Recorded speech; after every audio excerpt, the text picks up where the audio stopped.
that's awesome. I'm excited to talk with you. I've followed you a little bit. I'm also a hypnotist. Hmm. I'm second generation hypnotist. My father was a hypnotherapist, and so I've Okay. studied hypnosis most of my life. And just recently went back to school to get actually certification and all of that stuff. And so I've been exploring the world of hypnosis through, all different channels, from hypnotherapy to stage hypnosis to kind of what was I was intrigued with your stuff is, the hypnosis of society, and that's a big part of my practice is I think deprogramming people from a lot of their thoughts and beliefs and things. Oh So yeah, definitely. yeah, so that's why I was very intrigued when I saw your video, and what you're doing. I think is pretty in line with a lot of the stuff that I've been researching over the years. And so yeah, tell me a little bit, just about yourself, about your background, and then we can kind of get into more about what you're doing. Right, oh, cool. We're live. Excellent. Yeah, my background's well. I say it's a bit weird because weird is just a perception at the end of the day. What is normal? There's no such thing as normal. There's just what people quite often say. Oh, you're weird and I'm normal, and that's their psychological justification to protect their position. Absolutely. Hence, you end up with people bullying other people and manipulating other people, and that's Mhm. obviously where this Yep. all aims.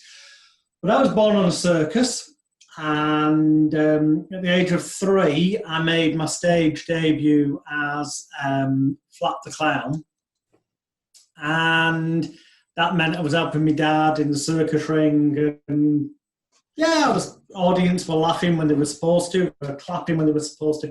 Oh, great! And you get that. You get they call it state-dependent memory learning and behaviour,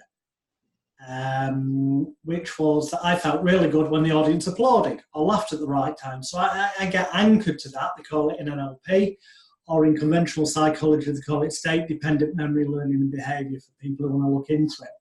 So I got conditioned to feeling really at my best when an audience clapped, cheered, or laughed. Unfortunately, there was this conflict as well, and that conflict was that when I went to schools in the different areas we travelled with the circus, I would be singled out as the person for attack on the basis that I was different and odd. And again, that becomes more relevant later with the documentary. Because I was a circus clown. I was in the local and national and regional media and all this. So I got attacked and bullied and victimized because, as I've later found out in life more recently, people are conditioned by the powers that be that anything that looks a bit unusual, attack.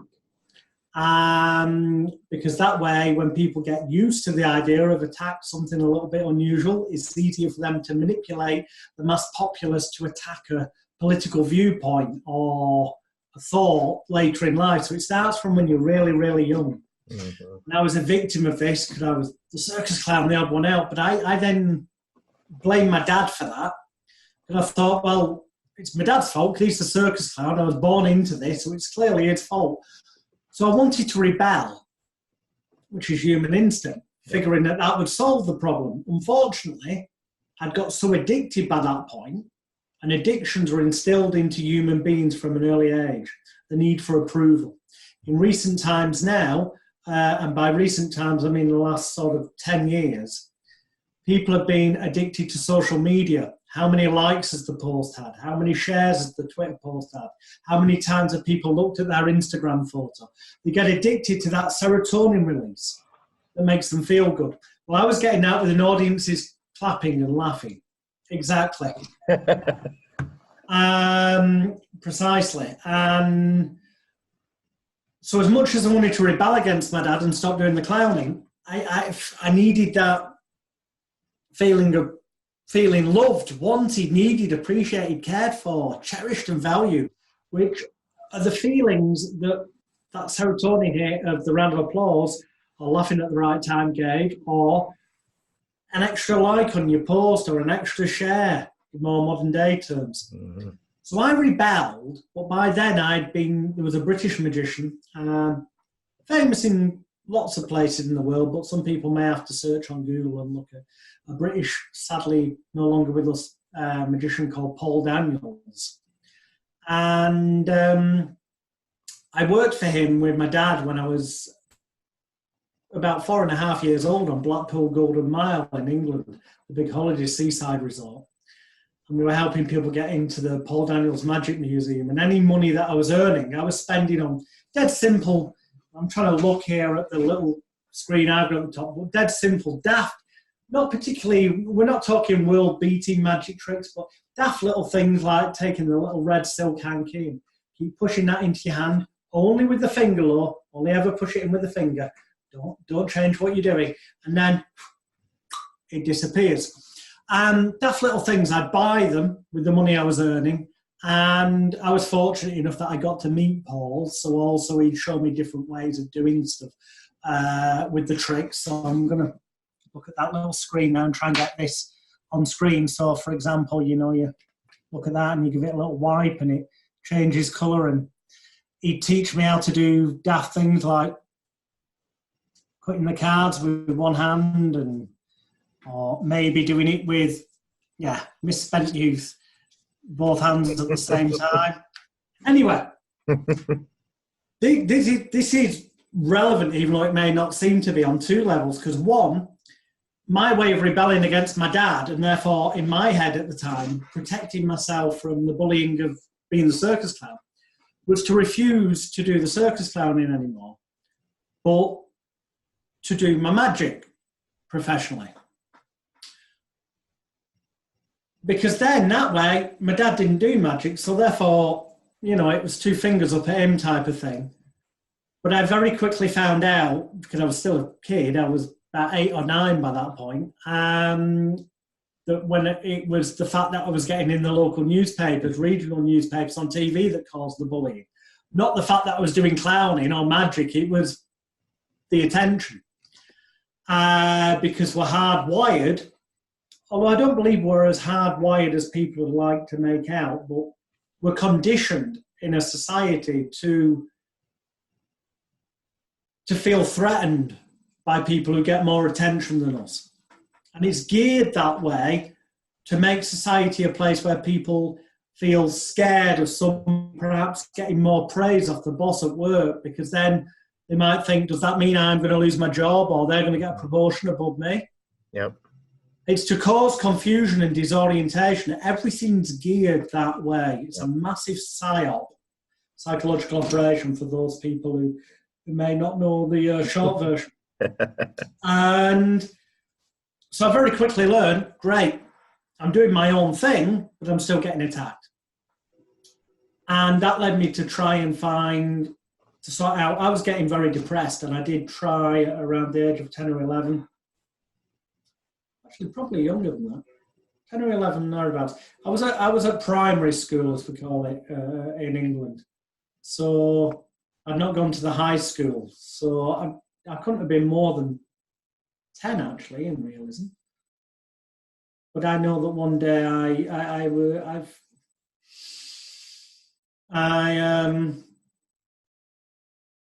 basically found the busiest main road in the town where I lived and lay down in it in the evening. And this was fall time, you call it in America, winter time here, so it was dark in the evening. And I figured I'd get killed. That'd be an end of the pain. And I lay there for what seemed like forever. And no traffic came, and this didn't happen on this road. And in the end, I got fed up. So I stood up and started walking back to the side of the road, and suddenly, massive truck car. It was like, make of that what you will, but I didn't die that day, but I did want to. So then I still had this pain of the bullying and trying to come to terms with it because I was young. And I used to get magic books from the library, but from the adult library, because at that point I was, I'm not sure if I can do this for camera, but if I just take I'm going to try to. I'm going to try and get on this camera in such a way that I can be seen, these can be seen. So hopefully we see we've got King of Diamonds. I'm going to be quiet for a second, just keep an eye on the card. This one is the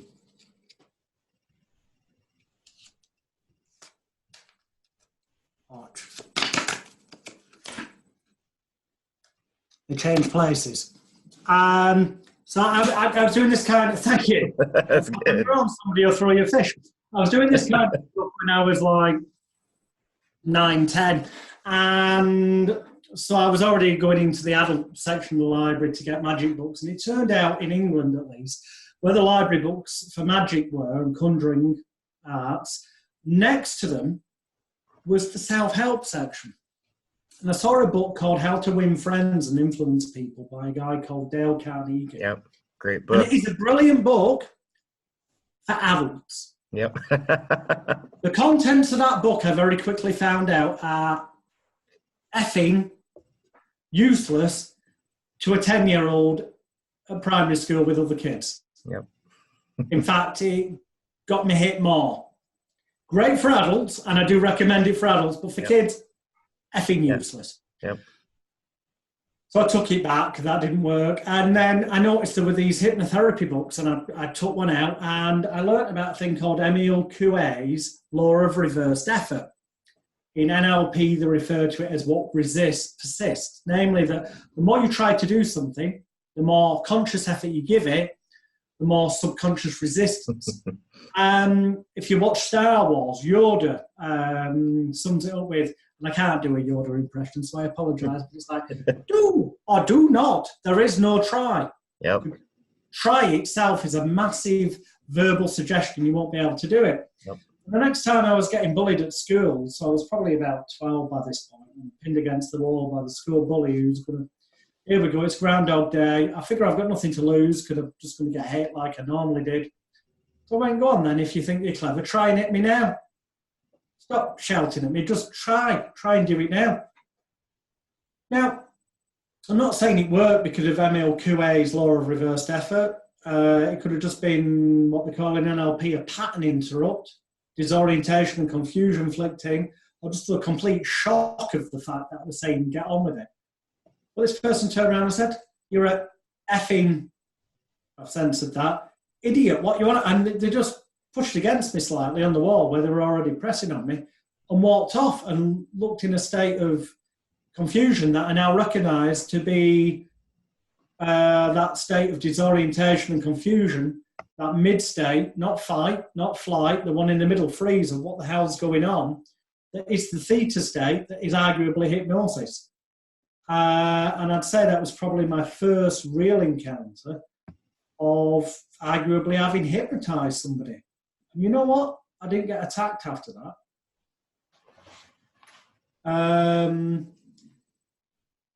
So I looked into it more and more, and at the age of 14, in Britain we have we still have, it's just really thin now, but there was a publication called The Exchange of Mart in England, and it was like buy and sell stuff second hand. We've got Facebook groups for that now, but back in the day, I'm talking about 1989 here, and there was a course in the business section.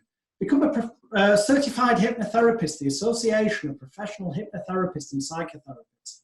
So I sent off for the prospectus, it came through, and I'm still doing my magic shows and stuff, but I'd seen the results of what was said to me in this book as being hypnosis, and I thought there's power here. There's something in this. So I got together back in 1989, £125 United Kingdom sterling, which at the current exchange rate is probably only about, $170. But we're going back to 1989 here, so that's quite a bit of money, especially for a 14-year-old. Yeah. And I sent it off, and the course manuals and audio tapes came through, and I studied them. And then I filled in the exam, sent it off.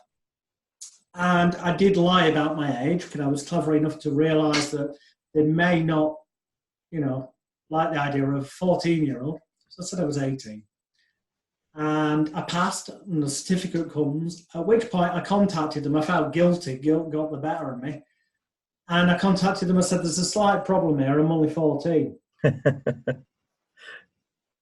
And Brian Howard, who's no longer with us, turned around and said, well, that's even more amazing then, because you passed with flying colours, and go for it then. Tell the media you're 14, the youngest ever member of the APHP. Nice. So I did, and that's where it started. And then within a couple of weeks, I had local radio stations contact me and challenge me to stop people smoking, which I did on air. And then over a number of weeks, they followed it up to check the person was still a non-smoker.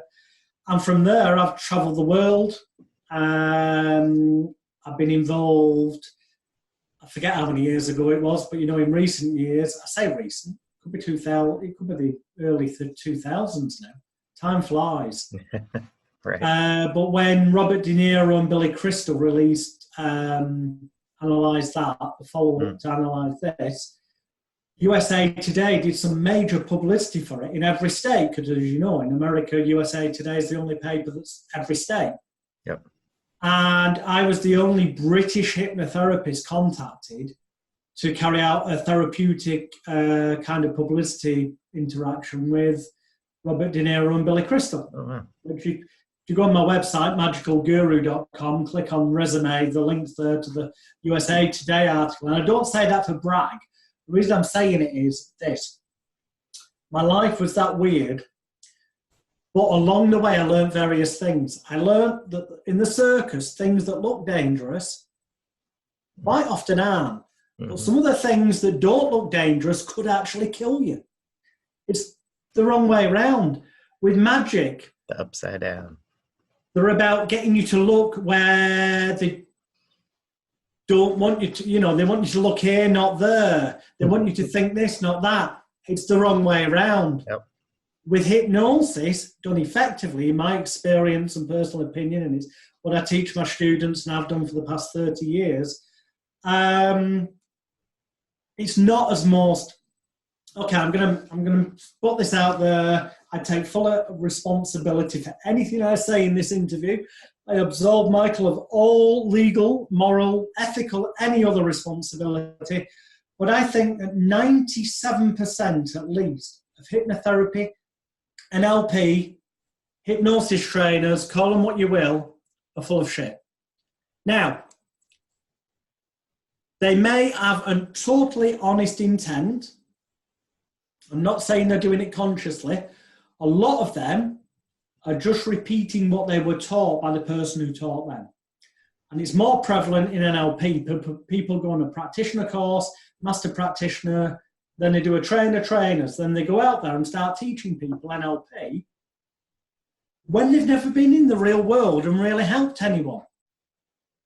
They're just repeating what they were taught and assuming that because they were taught it, that must be the truth. Mm-hmm. But you know what? When you go and test things in the real world, you find a lot of it's complete and utter cobblers. And the other element of that is that most of the people running these courses, they are in it for money. The ones who taught them originally. And if Richard Bandler wants to sue me, he can do. Bring it on, please, Richard. But let's face it, NLP was only a term dubbed by Richard because hypnosis was licensed in, the state where he came up with it, He just gave it a different name. And what he did with NLP is actually take out most of the good bits of hypnosis and water it down and teach people Ericksonian stuff. And the thing about Milton Erickson is, if you do a bit of research, he's held up as the grandfather of things, but actually, you know what? He was a sexual predator, a sadist. He got sick pleasure out of putting comatose mental patients against the wall in a stress position and leaving them. This is all stuff I cover in a video set I have out called Biology of Belief and Hypnosis. But it is backed up by documented evidence, but not conspiracy theory type evidence where you go, well, is that real or not? Milton Erickson's own words, he put his own records out there and he actually admits to doing this and getting pleasure out of it. Well, most of your hypnotherapy trainers don't know about this, or they don't draw attention to it because it wouldn't help them sell the courses. Milton Erickson was actually shit at hypnosis. He bragged about being able to talk to people and over a course of hours, covertly hypnotise them and cure the problem. F that. Just knock somebody out in a couple of minutes, wake them up 10 minutes later, and the problem's solved. I've got better things to do in my life than sitting there weaving a story unnecessarily. You know? Yeah, I really should get back on Freddie. I apologise. Oh, it's okay. My life showed there's two sides to everything, and that made me therefore very sceptical about things. And I very quickly learned, again, I don't know if things happened in my life, call it coincidence or not, but many years ago I ended up house sitting for people who were friends of mine. Well, one was a particular friend of mine, and I got involved with a British female MP. So I ended up house sitting for them because he split from the partner he had when I used to house sit for him. And they asked me, will you house sit for us while you're on holiday? So I did. And she came home early because she got called back on parliamentary business. So I was there, and it was maybe 8, 9 o'clock at night, having a glass of wine. And the door goes, and I get up thinking we're getting robbed, and I won't mention her name, but she was there, and I went, oh, you're not due to be back for a few days. She explained that she was, back for parliamentary business. And I said, oh, I'll go and get changed, and I go home, because I was chilling out in my pyjamas. She said, no, it's all right, stop, you're all right. Why bother, have a glass of... And we got talking. And I put a question to her, and that question was, I've noticed since they've started transmitting on TV, Prime Minister's Question Time and all the parliamentary stuff in England, but they get asked, one side asks the other side a question. Somebody stands up to answer it, but they're reading a script. How can that happen if they didn't know the question in advance? And that night, she ultimately admitted to me that, yeah, at the end of the day, it's a pantomime, it's a game. It doesn't matter who gets in. Mm-hmm. They have to follow a script, an agenda. And whoever gets in, they might have honest, sincere intent, some of these politicians. They do. But the ones that got the honest, sincere intent and get into any position of power, if they try to carry out what they wanted to do, like one of the Kennedys trying to get rid of the Federal Reserve and have their own currency so they won't be paying your Rothschilds, bankers and stuff, interest, boom, you die. Yep. And then I looked at it all and I realised, all of this, it's about them manipulating people's emotions, fear, whether it's politics, education. Education, what they teach you in school is only what the government allows you to be taught. They set the national curriculum, as they call it in England, or the syllabus, or the agenda, I don't know what it's called in America, but they tell the teachers, who then go and get trained, and they're taught what they're allowed to teach and how to teach it. Well, the people who are telling them to do that have got an agenda.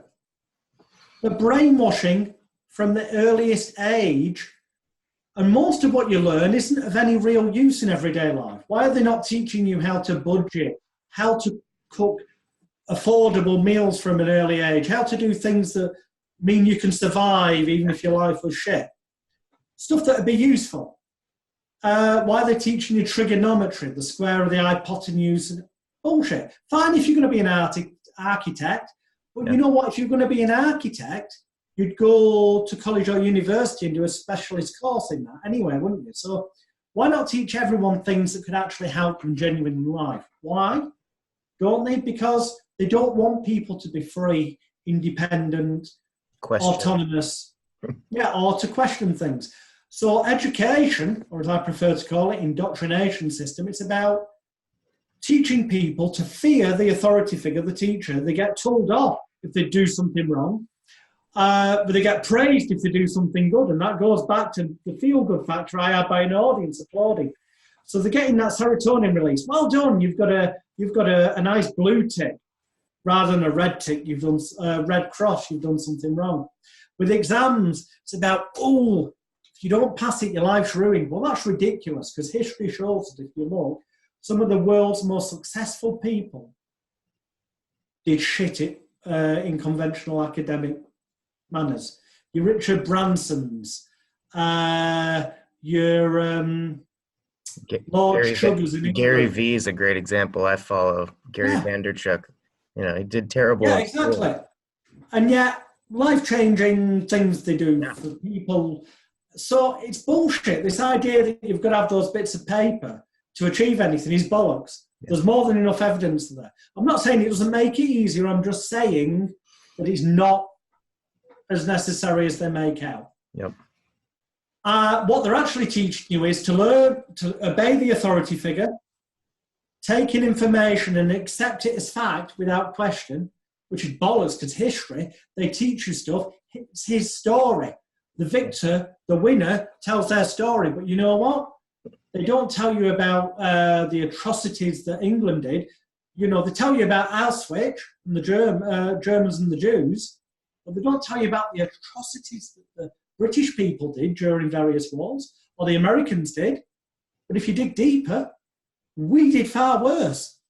Yeah. Both USA and England did far worse. But they don't teach you that because it doesn't suit the agenda. They don't want you to do. They want you to learn stuff, repeat it, because then you pass the exam and feel good. So therefore, you're really conditioned into the idea that we obey the authority figure, and later that's going to be the employer or the politicians or the police. And we do what they say and then everything's fine. But if we don't, we feel bad and we get victimized and we're the odd one out. And it starts from when you're born and it carries on through life. It just becomes easier for them when you're older because they've already got it inside your brain. Yeah, I resonate with a ton of that stuff because, personally for me, I moved to Los Angeles after high school 3 days after 9/11. And so, that time, biggest psyop ever. Yeah. And I had just before leaving, I had seen a documentary about the World Trade Organization riots in Seattle. And I live near Seattle up north in Bellingham. So that hit home for me because I knew a lot of people that went to the WTO protests that turned into riots. And they said, they were showing all the evidence that the rioters were all bussed in and that were funded and put up in housing. And they were there as agent provocateurs, which at the time I didn't know what that was. That was the first time I'd ever heard that term before, which is still a term most people don't know what an agent provocateur is. They don't know that, that's even a prime example today is Greta Thunberg. Yeah. She is I was going to want to talk to you about that because that's definitely the big thing right now. Yeah. She doesn't realize she's an agent provocateur, but she is, I would argue, a victim of child abuse by any other name. She's being manipulated by people with an agenda of climate change, which all sounds really good. And I want to make this clear. I'm not attacking an autistic or Asperger's child. Yeah. She is innocent in this. Yeah. She genuinely believes what she's saying. Unfortunately, she's been fed a script by people with an agenda. Yeah. With a bit of digging, you see there are financial links to groups that are funded by the likes of Bill and Melinda Gates, and other people are involved in Agenda 21, Agenda 2030 to depopulate the planet by multi-millions of people by 2030. And this is hard for a lot of people to accept, the idea that, a government, the people who apparently are protecting us, would ever allow millions of people to be innocently killed. Well, they allowed thousands of people to be innocently killed in 9/11. And that's why you've got 9/11 Pilots for Truth and other people out there trying to take cases. The overwhelming evidence shows it couldn't have happened the way they said it did. There had to be explosive charges. And to be explosive charges, and the strange coincidence that, the place had recently just been insured for billions of pounds, it may be, too many coincidences. Yeah, and that's the thing. I just was having a conversation with somebody the other day. Well, I wouldn't call it a conversation. I was asking questions, and they kept calling me a conspiracy theorist and posting articles about how, lower IQ'd people believe conspiracies and all this stuff that just keeps, I'm asking very specific questions that I think I don't know the answer. I don't know exactly what happened that day, but there's questions, right? You know what, Michael? Lower IQ people, or thick effers, as we call them in England, do accept something somebody says without going and independently researching it themselves from numerous sources. Yeah. And unfortunately, there are a lot of people who get dubbed conspiracy theorists who sadly fall into that category. However, don't dub everyone with the same brush. Let's face it, the term conspiracy theory was dubbed by the CIA after Kennedy's assassination to try and make people stop listening to the people who went, well, it couldn't have happened that way. Yeah. How could somebody over here with a single shot have killed him when the bullet came in here? Yeah. And we now know, years on, that there's more and more evidence that it didn't happen the way it was originally said. No. Even people within the government that were officials at the time they're all on the same page. And I love George Carlin has a great comedy bit about the term conspiracy theory and how, it was made to sound derogatory and to group people together. And, Carlin's thing was, who would think that a bunch of powerful men would get together and come up with a plan? We all, that's what's so strange is I think we all have a distrust in the government. Most people do. They don't trust politicians. But then when you turn around and say something like, well, why are they all pushing it for this one thing? And then you're following along. They're like, well, they wouldn't do that. It's like, well, it's all follow the money. The money's pretty obvious. Always follow the money. Money, power, control. And you touched on earlier, the misdirection. And I think that for me, I'm seeing a lot of that with the climate change issue. Personally, I believe the climate is changing, whether it's man-made or not. I'm not a scientist, so I have to believe scientists who say that, or I have to question scientists who say that. Everybody used to think that fat made you fat and that sugar was fine. And then it turned out that the science had been manipulated by the sugar industry and by political action committees. So now we know that science that we took as fact is now bogus.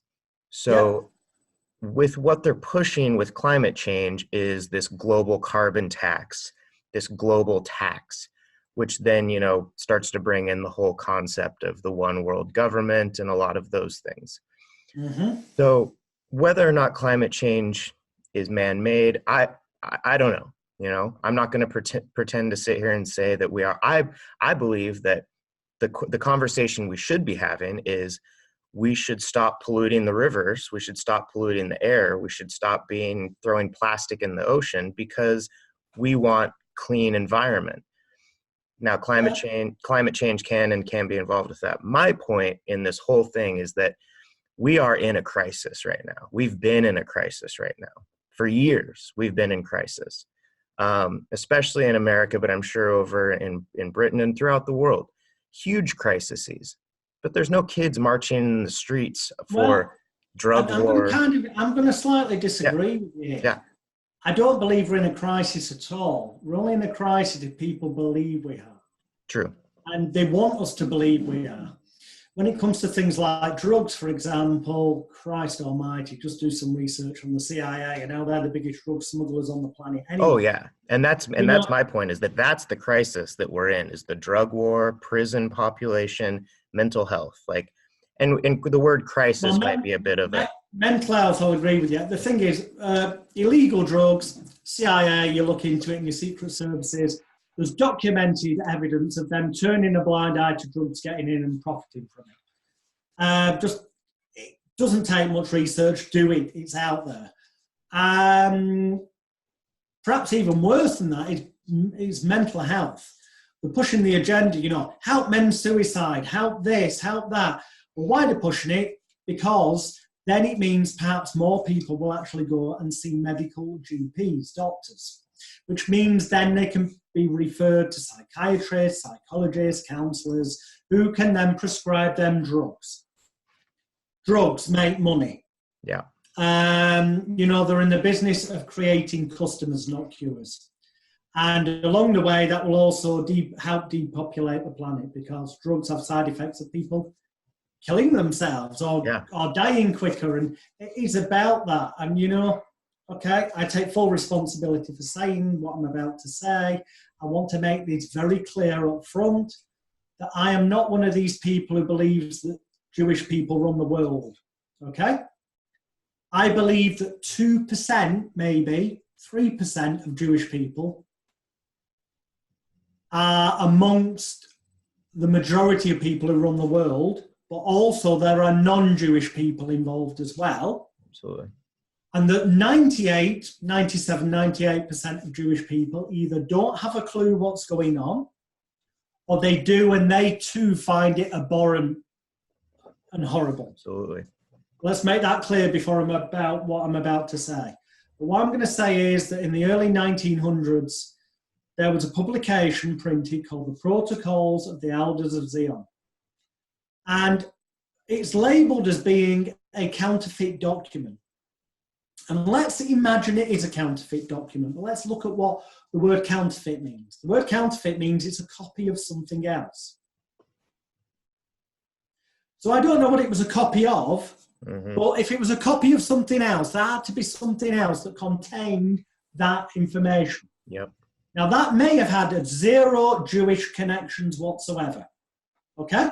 I'm prepared to accept that, as I've made quite clear. I believe that 97 to 98% of Jewish people either don't know about this, are certainly not involved, and the ones who are aware or suspect it, such as a Jewish gentleman called Henry Mako, who's a great researcher in this, find it abhorrent. But the point is, that document, if it was counterfeit, it had to be copied off something. In any event, if we remove Jews from it entirely, and in my example, I'm only removing 2 or 3%, because 97% at least don't know about it, find it abhorrent. I fully accept that. So please don't try and call me anti-Semitic after this, because I most definitely am not. 97 to 98% of them don't have a clue. In the same way as 97 to 98% probably of Pakistani people, Asian people, Muslim people, English people, American people are totally innocent pawns in this game. But there's a small 2 to 3% of all races, creeds, cultures, religions, and nationalities that are part of this together, which is why there's things like the Trilateral Commission, the Bilderberg Group, where people of different races, nationalities, cultures, and creeds get together at places like Bohemian Grove and then do satanic ritual sacrifices to Moloch, the owl. And these people are running the world. But if we look at that document and forget who wrote it, what we know at the end of the day, counterfeit or not, it comes from about 1918, off the top of my head. I should know, but I've had a mental block. But the point is, you read it, it was written then. There's no doubt it was written then. Or it was copied off a document written before then, which makes it even stronger when you look at it and see pretty much everything it said would happen has happened in society, government, politics, power and control since, and is continuing to happen. So even if it was it doesn't matter who wrote it, it doesn't matter if it was a counterfeit, a copy of something. The point is, it's been too right to not have come from someone with an insider. And Henry Mako, who's written a couple of books called The Illuminati and The Illuminati Part 2, and various others. He's got a website, I think it's henrymako.com. He's Jewish, and he clearly says the same thing. It's only a tiny percentage that know about this or are involved. And, just do your research from multiple sources. I don't want to say too much more, because I don't want to be the person saying, listen to me, because you should never do that. Yeah. You should always examine multiple sources. Yep. And come to your own conclusions based on evidence, facts. That's the most important thing in all of this that I've found, and really where the difference between people that I've noticed. There's two kinds of people that I really see, is usually the people that have an open mind, do the research, come to their own conclusions, and then the people that have these opinions just made for them. They don't look into anything. They just shout at you that you're wrong, you're a conspiracy theorist. But then when you ask them specifics about things, like you mentioned, like, well, what do you know about the Trilateral Commission? Have you researched the Bilderbergers? Have you researched Bohemian Grove? These are all facts. These are all things that Yeah. in the public domain. These are not conspiracies by any means. Whether or not you want to believe that they have nefarious purposes, that's your opinion. You can have an opinion on that, but you can't dispute the fact that these people are meeting in secret to And discuss doing these things. Yeah, You and know, as you Alex said, Shaw, with the protocols of the got elders a of video. Zion, whether or not it's real or not, it's being used as a blueprint.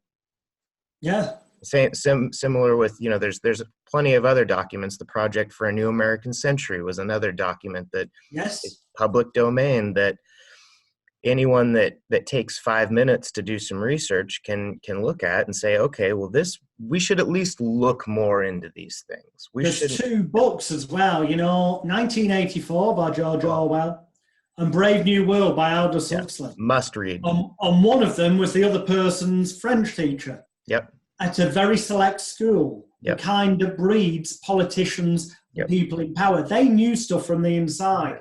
And what you see in 1984, we're living in that state now. What you see in Brave New World, it's happening. It's already happening. It's continuing to happen. Yep. And it will happen a lot quicker than it needs to if people remain blind. Greta Thunberg, innocent pawn in the game, which is being manipulated. And it's very clever, because if you say something negative that appears to be negative about a child or an animal,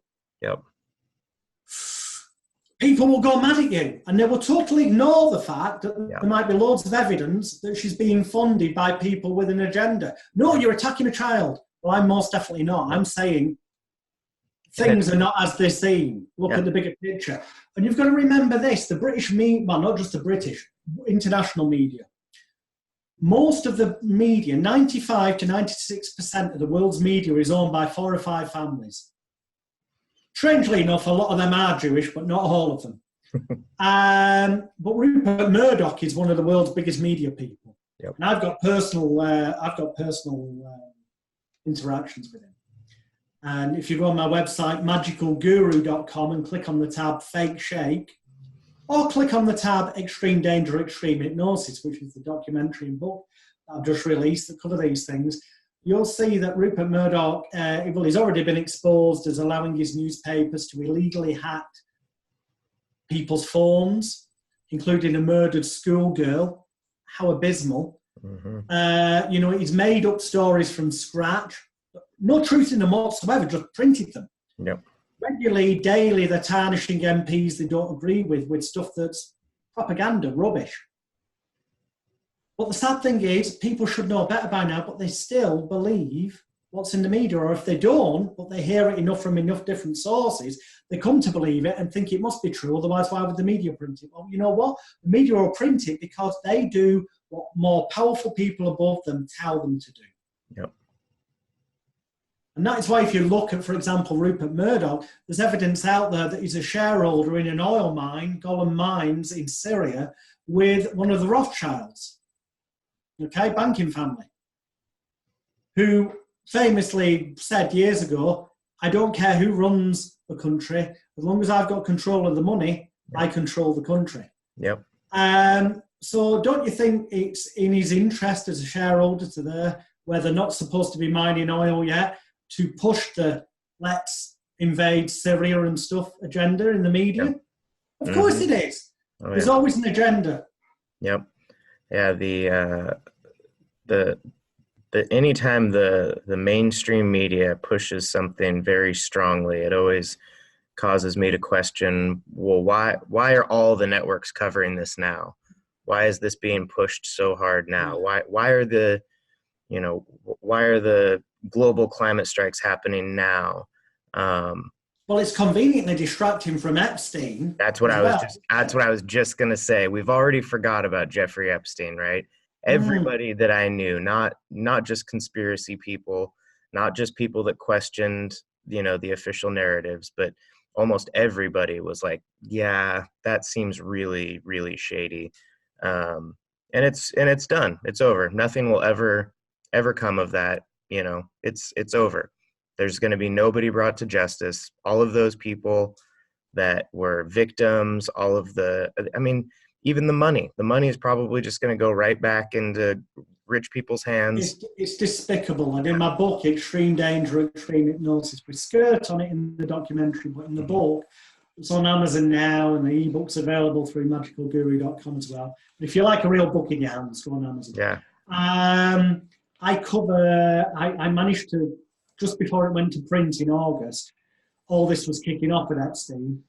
And I'd already done previous research, but obviously got charged years ago and made a very dodgy plea deal.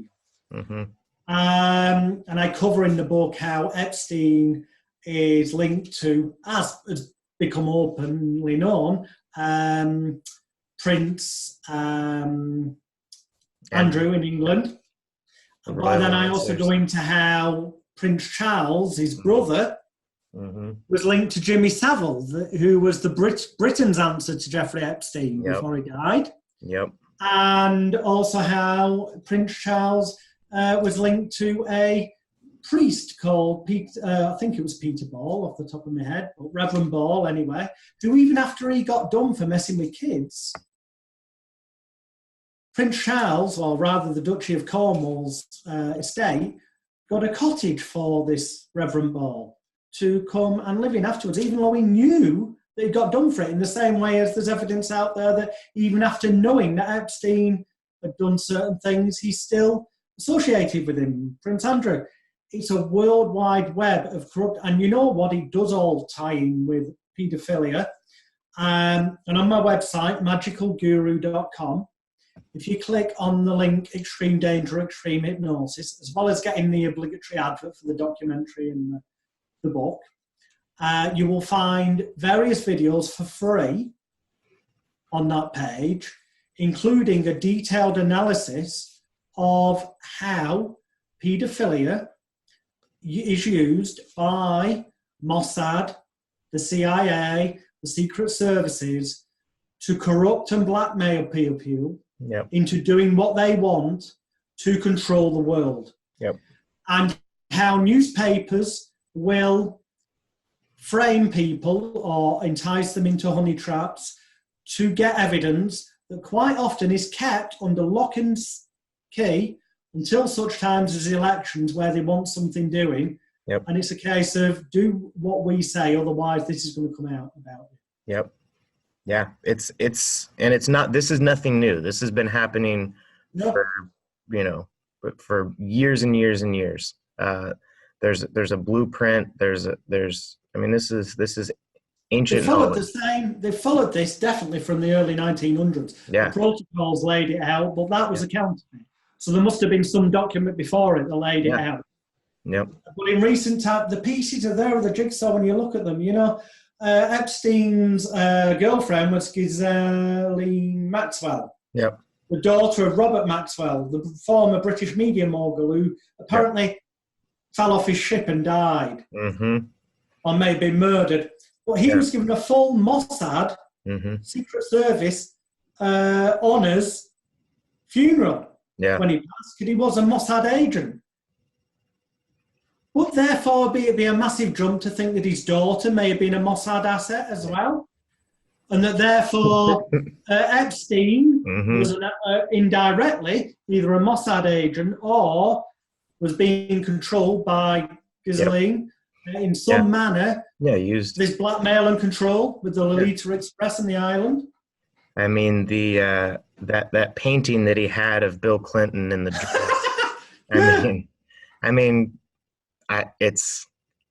It's insane to think that people can't see these things and connect the dots for me.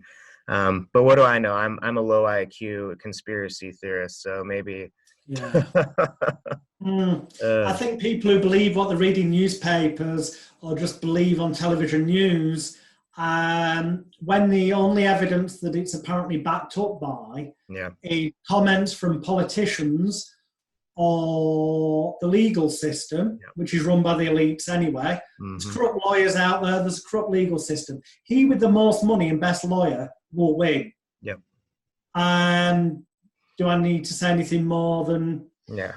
I've got to be careful how I say this because I've got to think about libel laws. All I'm going to say is that if you watch some films, you might suddenly see like O.J. Simpson coming in and joking about things. You know, I'm not saying O.J. Simpson murdered anyone. I'm just saying it's a lot easier to get off something when you've got a really good lawyer. Yeah. Oh, it's, I You mean, know? yeah, the whole thing, everything has been inverted. It's all upside down. I mean, like you said, education is indoctrination. The healthcare industry makes us sick.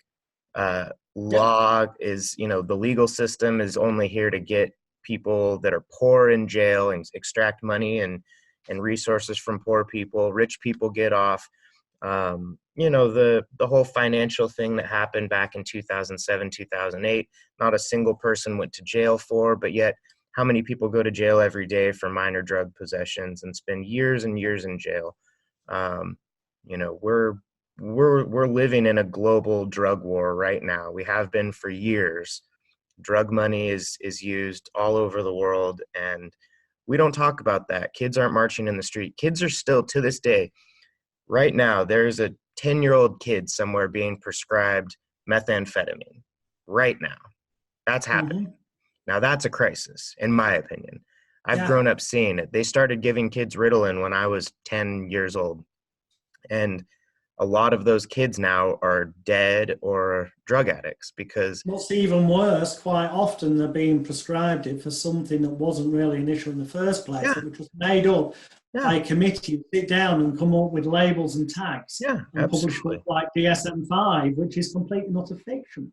Yeah. And now people get attached to these labels, bringing it back to hypnosis and hypnotherapy. And a lot of the stuff that I see with people is that they get attached to these diagnoses that they have depression, they have anxiety, they have ADD. I'm not a doctor. I'm not saying that those aren't real things or they are real things. I know that people suffer from depression. I have personally suffered from depression and anxiety for years. And I suffered from addiction. I suffered from a whole list of things, but it was because I was living an unhealthy environment and life at that point in time. I was looking at the world through a very negative scope of all the things that were wrong. And once I shifted my thinking to start looking at solutions and start looking at Yeah. how can I help other people? How can I be of value to others? How can I help other people? Um, and that changed my brain chemistry. It changed the way I think and it changed the way I saw the world. So I personally was able to overcome a lot of those things. And I like to help people understand that they can as well. And that all of this whole matrix that we live in, you know, and it's perception. It's created so that we think that the world is static, and it's not. We can change so many things about the world, in my opinion.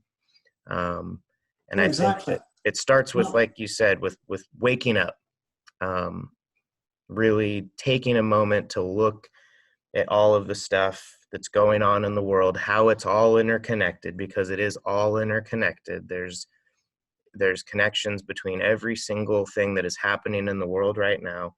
And if it's reported in the media by all five major media sources on the same day at the same time, well, that's all you got to see right there, is that they're getting their talking points from somebody higher than them. So let's let's start questioning more things and waking more people up. So I really think that your book and your movie are going to be really important for people to check out with an open mind. You know, nobody should just believe you 100% just because you're saying it. exactly. Question I say everything. very clearly in the film, don't Yeah, believe a single word of this.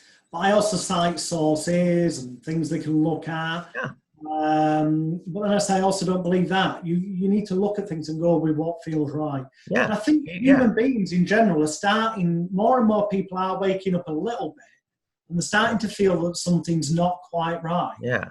But they're scared. And of course they are, because there's a thing called social turbulence that the powers that be use, and it's about feeding through the media and news stuff that makes people feel scared, uncertainty. And when you're in that fear state, there's fight, or flight, run away, and then there's freeze. And they want you in that free state. It's like theta state of mind, where basically you're a blank slate, and they can, whatever they tell you will go in and not be questioned, and it will have an effect. Fear, false evidence appearing real. And then there's another thing they use called future shock, and the idea behind that is that, people go, oh, isn't it wonderful? We've got iPads and phones and stuff. Well, the military and stuff had that technology years before we ever had it. We can guarantee they're already 20, 30 years ahead of what we've got now. Yeah. And what they will do is they will keep a load of it together, and suddenly in the course of 2 or 3 years, you get so many new technological advances happen at once, and people go, wow, what the?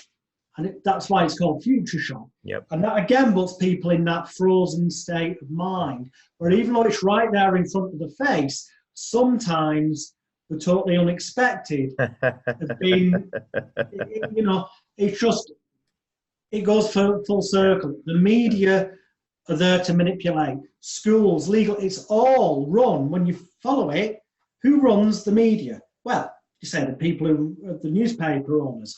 Yeah, but look who funds them. It's people at the top, bankers. Politicians, who runs them? Well, they get funded, and you've got the tree, and it ends up being the bankers. Who runs education? Well, oh, it's the governments. Yeah, but who funds the governments? Oh, the bankers lend it. So that they're always in debt. So they've always got a level of control. It could all be easily sorted, most of this, by scrapping the Federal Reserve, as Kennedy tried, but he got him killed. Borrowing money off what is the Bank of England or equivalent, and governments creating their own currency, which is what Kennedy wanted to do. Yeah. And then there would be none of this massive debt, where all they're ever doing is paying off debt and incurring more debt. Yeah. So immediately everyone would be financially better off. Why don't they do that? Well, because the people above them are way too powerful, and people are scared of their lives. Yeah. Their power comes, like you said, from controlling money, which is a form of hypnosis in and of itself, money. It's just a belief system. Yeah. Money only provides value if you believe it provides value. And I think that's what's exciting right now for me is, there's a lot of new technologies like blockchain and some things, open source peer-to-peer stuff where, maybe, smarter people can get together and come up with ways that I'd be a little bit cautious with that. My gut feeling is that blockchain, Bitcoin, when it all started, some research seems to indicate to me that there was CIA involvement in setting it up in the first place. Yeah, I'm skeptical of Bitcoin for sure, but I think the technology behind it could be, could be. But who runs the technology ultimately? The likes of your Bill Gates and people who run the computer systems. If they can convince slowly but surely the world to go. And it's getting more and more cashless as a society. That's why you can pay with your phone or your watch or credit cards. There's places now that don't take cash. It's scary. Yeah. If they can get it so that totally there's no cash, and it's all digital, if they suddenly take a dislike to you, or you do something to disobey the authority figure, they can just tap a couple of numbers and your chip in your arm, they're heading for, or your watch or your phone, it just won't work. And you won't be able to buy anything. Yeah, there was a movie about it a while ago that came out. It wasn't exactly that, but it was I forget the name of it. But yeah, that was exactly what the movie was about. And once we're entirely cashless too, there's no privacy. They already, every single time you swipe your card, that movie, The Great Hack, was a good Yeah. movie about it. That didn't even scrape the surface. Yeah. I'm friends with a guy called Neil Saunders, and actually he's in my movie, Extreme Danger, Extreme Hypnosis. And his website is neilsaundersmindcontrol.com.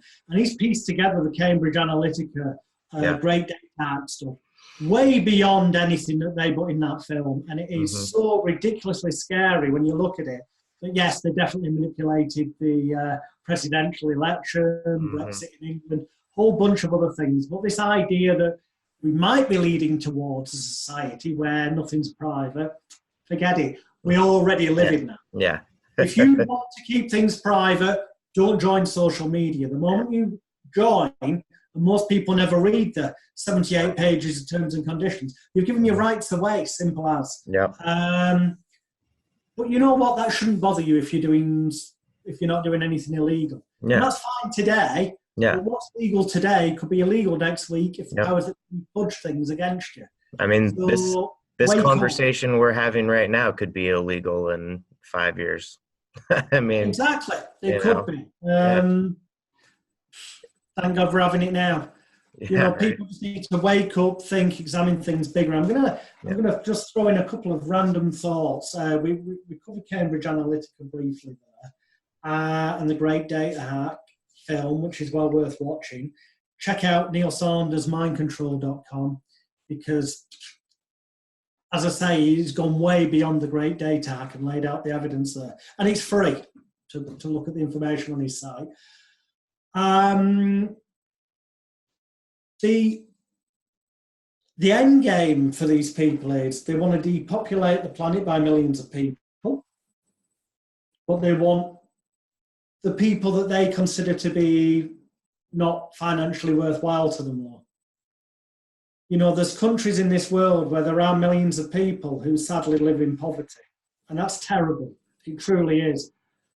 Especially when we live in a world where if everything was shared out, there's enough resources for everyone. But they want to, basically, it's genocide, it's murder, it's Auschwitz again. They want to kill, but without it being obvious, the people that aren't earning their money through taxes aren't giving them power. And the way to do that is through bringing in controls that are supposed to help climate change, for example, but ultimately will mean people in certain areas will die. And you know, if they were really bothered about things like climate change, then they would take the inventions and proven technology of people like Nikola Tesla, and they would make free energy available for free. Oh no, sorry, does that not suit your agenda where you're having to dig for oil because then you can carry on taking control and power of countries and making... Of course it doesn't. Well, that technology has existed for ages. It's been proven to work. You know? Yeah, it's pretty interesting, and I think that, you know, again, having conversations about it, people researching, people just having an open mind and looking at things with a little bit of common sense and just questioning stuff is so important. And you know, I know that, you know, for me, it makes, it gives my life a lot more purpose to know that, you know, that there are things that we can be doing. You know, it's just, we gotta remember that we're all in this together. There's so much left, right, you know, divisiveness, and in even, you know, men, women, or it's planned that way. Oh yeah. Well, it's the art of war. It's divide and conquer. Yeah. The gender agenda. Oh, yeah. You know, well, no, the simple fact is this. I don't care if you're gay, straight, bisexual, trisexual, alien, in between, whatever other title it's given. As long as you just live your life peacefully. Yep. You know what? That's the point. They want us to fight and divide. They want to cause conflict. While that's going on, you're not then looking at what they're doing, taking away more and more of your freedoms. Yeah. Before you know it, it could be too late. It could be literally that you're living in a world, an Orwellian world, like the Hunger Games. You're having to live in a small property that's smaller than a flat, in segregated, gated areas where your every movement's tracked. Smart meters are a step of that. Yep. Smart phones, smart meters, they're all linked together. It's being billed as being positive Yep. over the Internet of Things, so that you're out. Yeah. I've forgotten to record that. I can set it via my phone, or I can Yep. check what's going on. No, if you can do that, the powers that be can tap into it. They can control it positively and negatively. And, you know, people, Sweden, they're already allowing themselves to be microchipped to get into work now. Those chips, RFID, it's been proven they can alter your body chemistry through it. They can make you feel depressed and potentially kill yourself. Yeah, it's and people, the thing that they're making it a convenience. You know, they're making it you know, where we're not fighting. It's the benefit to them. 5G, it's the best thing ever. You're going to have the fastest, no buffering on your videos, on your mobile phone.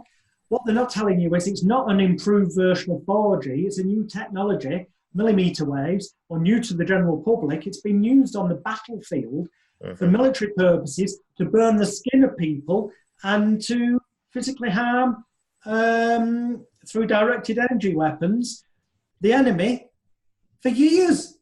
And yet they're releasing this to the public without any testing. Yeah, it's. And by the way, don't listen to me. What do I know? Get the documentary Extreme Danger, Extreme Hypnosis. We've got a medical GP, a medical doctor who is also a specialist in the science of body chemistry to electronics and all that. There's a name for it. Can't remember the name of that area of expertise.